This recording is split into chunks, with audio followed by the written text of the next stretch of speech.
ABM Mosharraf Hossain সহ হাজী হুমায়ুন শিকদার এটা বাস্তবায়ন এবং অব্যাহত রাখবে।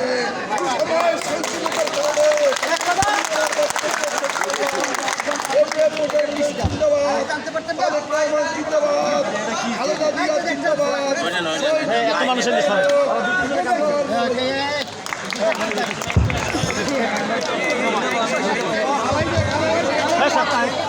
আমরা সময় যদি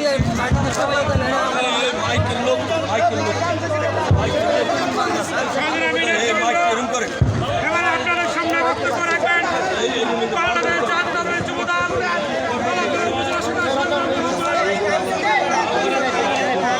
হারুনুর রশীদ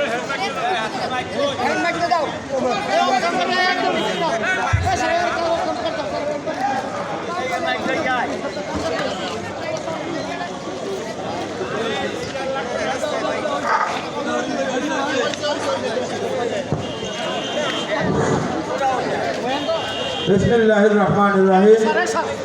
বাংলাদেশ জাতীয়তাবাদী দল কলাপাড়া পৌর শাখা ১ নং কর্তৃক আয়োজিত আজকে এই সাংগঠনিক সমাবেশে সংগ্রামী সভাপতি জসিমউদ্দিন আহমেদ উপস্থিত, আজকে সভার প্রধান অতিথি, উদ্বোধক ও প্রধান বক্তা সহ কলাপাড়া উপজেলা পৌর বিএনপি নেতৃবৃন্দ উপস্থিত, সকল অঙ্গ সংগঠনের নেতৃবৃন্দ উপস্থিত, বিশেষ করে আজকে যাদের জন্য আয়োজন ১ নং ওয়ার্ডের মা ও বোনেরা ও সমস্ত জনসাধারণ, আসসালামু আলাইকুম।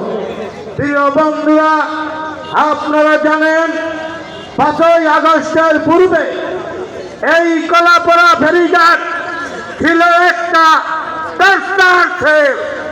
এই ফেরিঘাটে এমন কোন অপকর্ম নাই যেটা আওয়ামী লীগের নেতৃত্বে এখানে ঘটনা। আজকে আমরা কি দেখতেছি, যে সকল আওয়ামী লীগের দোসররা ছিলেন তারা আজকে আমাদের মাধ্যমে আবার ওই বিএনপি অফিসে যাওয়ার জন্য পায়তারা করতেছে। আপনারা